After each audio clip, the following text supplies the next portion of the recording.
Cuts by Dre, New Styles Mobile Barber. We back in the mobile van and we're doing a mobile fade today in real time. One thing I like to do in my videos, if you've been checking out my channel, I like to do my videos in real time so that you guys out there can see about how much time that it should take to do a basic haircut, a basic fade, or a basic even all over. Today we're in the mobile van and my client today, he's getting a medium ball fade low on top. You see he's kind of light in the middle, he's kind of light up front. He pretty much wants me to blend that top in. Don't want to take the top all the way down, but he wants to keep it a little bit dark, but he wants to kind of fade it into those light spots so they don't show as much. So I start my fades, if you know how I work, I like to start all my fades pretty much the same way. We're using those Boost FXs today, those black Boost FXs, and I like to start my fades down. I pretty much go around like normally, just take my baseline all the way around, going below that bone in the back of the head, trying to take it down on the angle around the back and just cleaning that up pretty much. One thing about doing fades in the mobile van is you got to be kind of fast. Now, I don't want to say you rushing over the client, but if you're going to be a successful mobile barber and a successful barber in general, you need to be able to cut in a timely manner. You need to be able to get your cuts out in at least 20, maximum 30 minutes per cut. Now I don't care what it is. That could be an even all over cut, temple fade, ball fade, even with the beard trim. You would like to make your appointments at least 30 minutes apart. As you can see now, I'm going against the grain on the top of his hair. I have that 1.5 guard on. I like to start with a bigger guard, just to get me an idea of how the hair is going to react. All hair reacts different. Don't just assume that a 1 on one particular grade of hair is going to cut the same as a 1 on another particular grade of hair. All hair reacts differently to different kind of blades, so you want to start out with a bigger blade just to be on the safe side, because you can always put a smaller blade on and take more off, but once you take it off, you're not putting it back on. So as you can see, I'm going around his head against the grain with a 1.5 guard on, using my Boost, taking that top down. I like to take the top down first, and this is very important for speed as well. Before you start fading your client, you need to take the top down to the desired length that the client wants, at least close to the desired length. You can always go across the top, skim it, take it down a little bit more, but you want to take it down to at least to the desired length so that when you begin your fade, you don't have to fade twice. You're already fading into about what the top length is. Say for instance, if I left the top dark and I wanted to start my fade and then bring the top down, I would be fading into, his hair on top would be a lot darker, and I would blend the fade into that darker area on top, and then once I cut the top down, I probably would have to start all over again, not completely from scratch, but I would have to make a lot of adjustments to make that fade blend in with a low top. So keep that in mind when you're fading. Always bring that top down to the desired length before you start your fade. And as you can see, that's pretty much what I'm doing. I've went now and put on a number 1 guard, still going against the grain, still taking that top down, trying to blend it in with his scalp so that you don't necessarily see his light spots as much. One thing I like about the mobile cuts, y'all, is that, you get a chance to get outside the shop, get a chance to get you some fresh air, you get to ride around, new scenery, new clients, and your customer base is, I don't want to say it's unlimited, but you have a much broader, a much bigger customer base when you're mobile. Your customers aren't confined to just one area. And I know some of you people might be saying, well, I cut in the shop, my customers travel, they come from all over. And that's true, but not all your customers can get to you, and not all customers want to drive past 5, 6, or 7 barbershops to come to you. Now, you may be special, and I'm not saying you aren't, and I do have clients that travel a distance to come see me in the shop, but convenience is everything. So the mobile van makes it convenient. You can travel as far as you would like to travel to go and accumulate new customers, new mobile customers, that is. And I like to do my mobile customers in less than a 10-mile radius, because in the mobile game, like I said, you need to be able to cut hair within 30 minutes. That's giving yourself time to clean up and then travel to the next customer, all within 1 hour. So on a regular day, you can do about 9, if you work 9-hour days, you can do about 9 heads a day.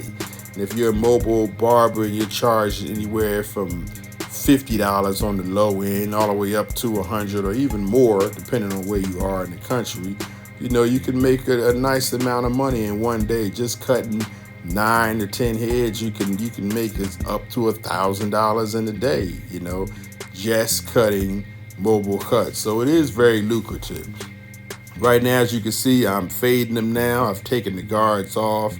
I'm still using those black boosts. I love those boost FX clippers. They cut very well, very sharp.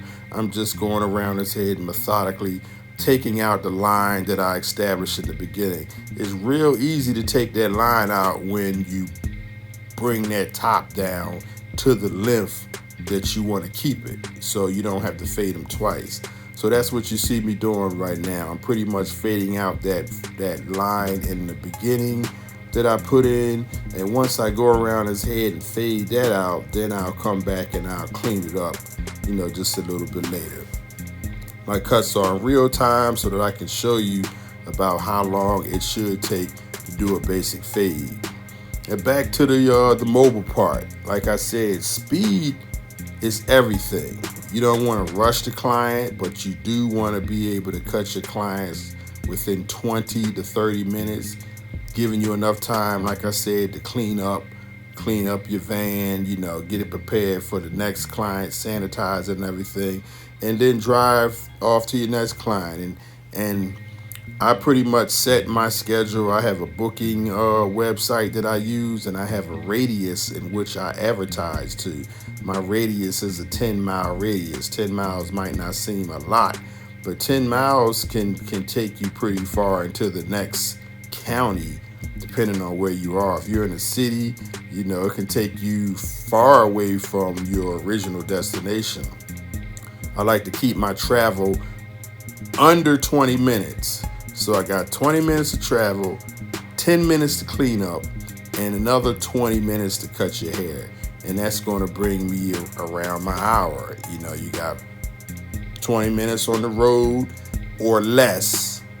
You got 20 minutes to cut their hair, and you can even go to 30 minutes depending on the distance of your next client. And so you want to be able to cut your hair. You want to be able to do everything within an hour. Most people get paid by the hour out here in this world. So you want to kind of stay on point with that hourly wage. If you want to make $50 an hour, if you want to make $70 an hour, then you need to base everything with an hour. And you also got to take in consideration the gas that you're using. I use a Nissan NV. I love my Nissan NV van. Unfortunately, they don't make these anymore. I don't know why Nissan stopped, but they're excellent on gas. It's a V6.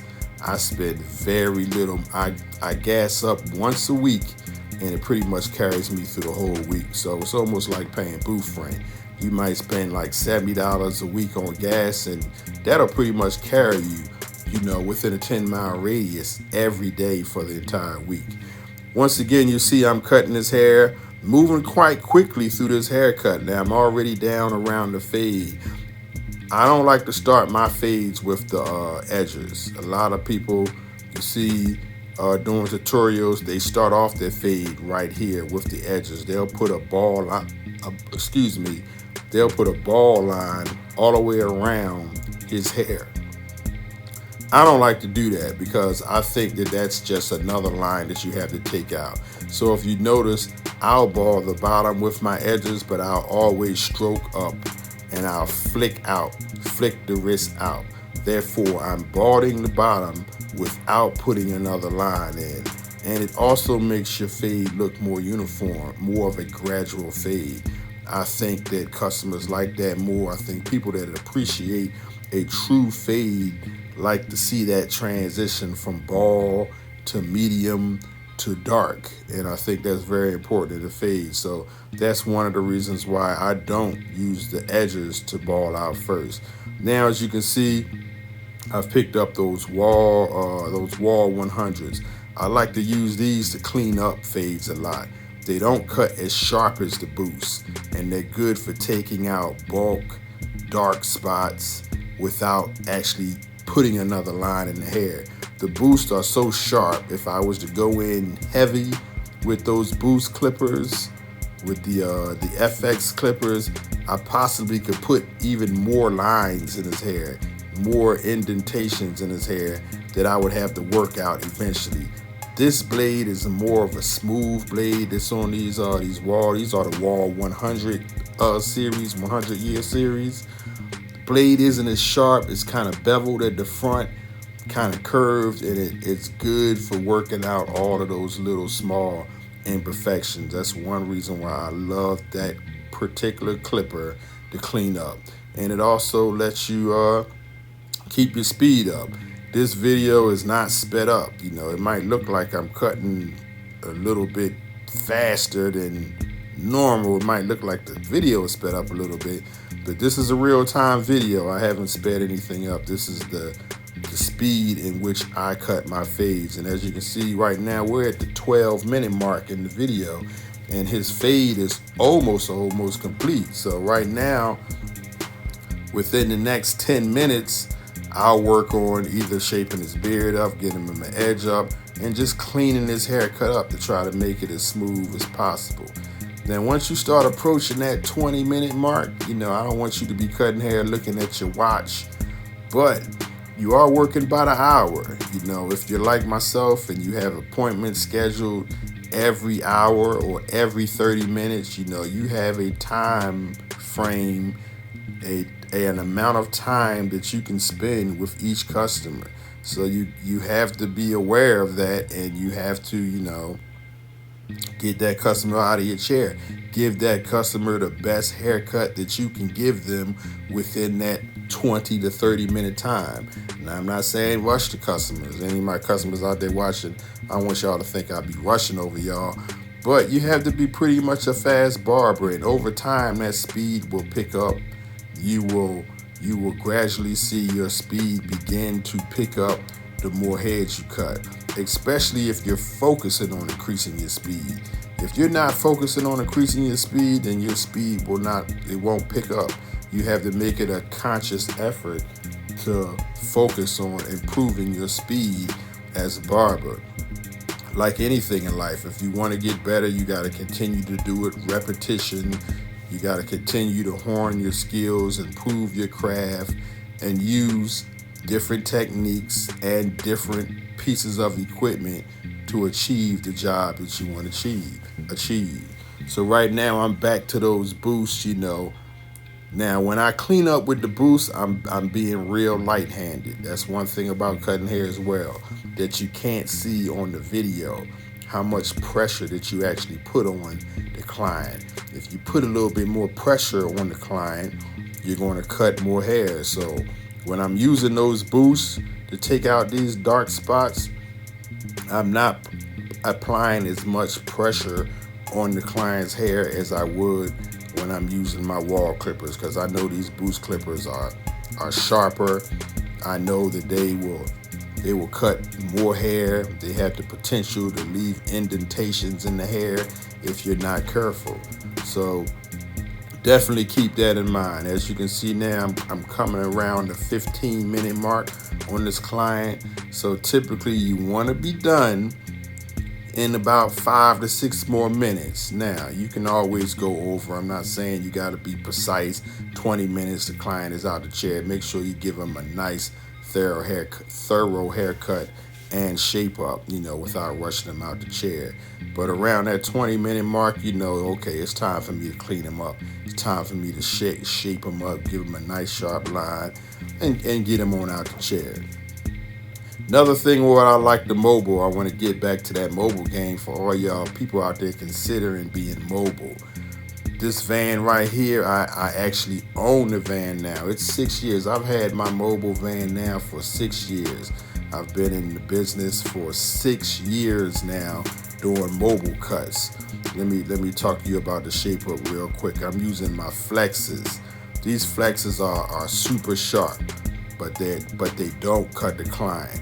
One thing about speed and a customer, if you want to increase your speed, you have to have the best equipment that suits your needs. I'm not saying these flexes are good for everybody, but for me, I love them. First time I used them, I was like, wow, they cut super sharp. You don't have to continue to keep going over the same spots over and over again. So it allows you to cut a little bit faster, allows you to get those shape ups done a whole lot quicker because you don't have to repeatedly go over and over the client's hair. My guy here, he likes his beard shaped up, but he doesn't like me to hardly take it down any.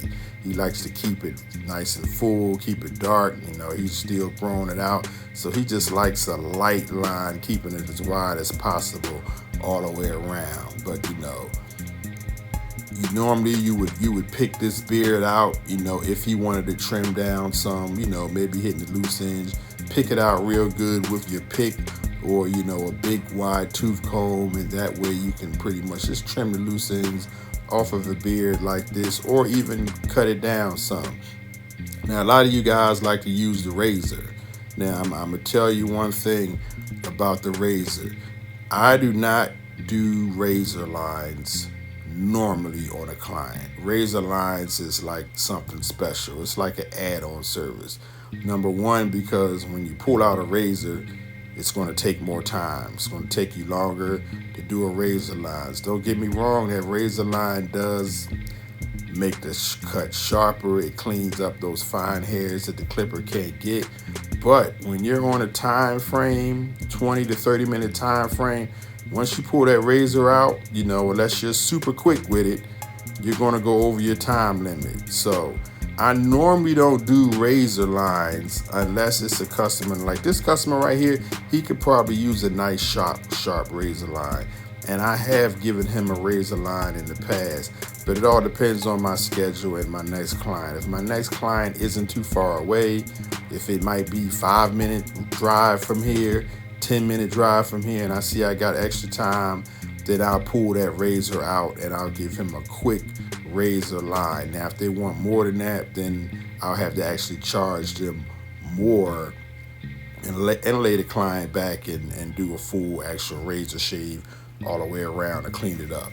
So just keep that in mind too. You want to offer your clients the best service that you can, but you also want to keep it within a certain time frame, and you want to keep it as tight niche and as professional as you possibly can, given the amount of time that you can spend with each client. So right now I'm finishing him up on his beard, just doing some finishing touches, just hitting his beard, trying to make it a little sharper. And with those flex clippers, you can't hit them too much because they are super sharp. You got to be real light-handed. You got to get to know your clippers, know how much pressure that you can put on the client. Now, as you can see here, I'm cleaning up the bottom with these Stylecraft Rebels shaver. I like to do this to some of my clients that they like that super clean baldness at the bottom. I do this to this client. I never do this across the back of the neck because you can bump clients up using these across the very back of the neck. So I pretty much just stick to the temple area right behind the ears, and that's about it. I use my clippers to clean up the back of his neck because you don't need to have that back of the neck super close anyway.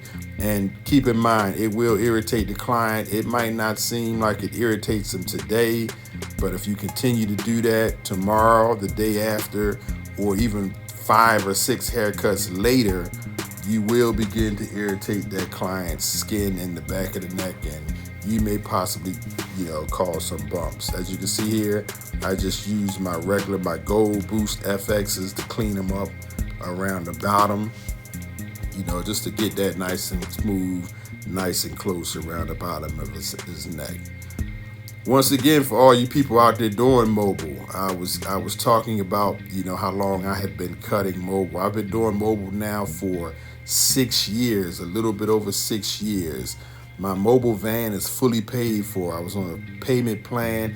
It's fully paid for, so I actually own my mobile van, my mobile barber shop outright. Don't have to pay any more car notes on it. All I have to pay is just the regular gas to get me to and from, and the car insurance, which you would pay on any vehicle. Now, I also own a salon. I've been in my salon now for 31 years. 31 years I've been in the shopping center. Time goes by super quick. I started out real young, so I don't want y'all people to think I'm like 78 years old. I started out real young, opened my business up when I was 23 years old, and 31 years later, I do not own that shop. I do not own the shop that I've been cutting in for 30 years. You can pay a mortgage off in 30 years, your typical 30-year mortgage. I'm still renting, and I will continue to rent that building until the day I decide to leave. So that's one disadvantage that I don't like about the barber shop, the actual brick and mortar. This mobile van is paid for. I could leave the shop any day now and still make an excellent income without paying all of the overhead. Now, I do have other barbers in the shop, so that's one reason why I keep it open. And I also do other things. If you know me, if you've been following my channel, I also DJ, I also sell clothes and t-shirts and that stuff. So the shop is profitable, and it's something that you can, leave to your siblings if you have any. I have a son that cuts with me in the shop, so it is something that I can leave to him and, have a legacy going down. But the mobile van is also something that you can leave to, someone else. It's also something that you can sell, if you choose to. And if you keep your van up, I bought mine new because I wanted it to last for quite some time, and it's in excellent shape. Never had any problems out of it. Like I said, it's a Nissan NV. They don't make them anymore, but I know a lot of people get the Mercedes vans, and I hear they're pretty good as well. And the Mercedes van will probably be my next purchase for my second mobile van. So we're at the 23-minute mark, and I'm pretty much finishing my client up, man. Dusting them off, as you can see.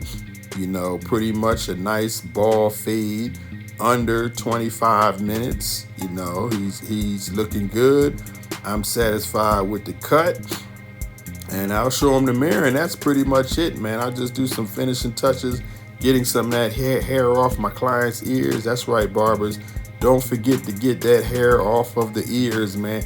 Very important. Clean that hair off the ears, the back of the neck, and under the neck. Make sure you clean that client up nice. They really appreciate those little extra things, getting that hair out of the nose, when you can. Just making sure that your client looks as super sharp as he can be. So I'm spraying them off, y'all. I want to thank you for checking out this video. Make sure you like this video. Make sure you subscribe, and here's the finished product.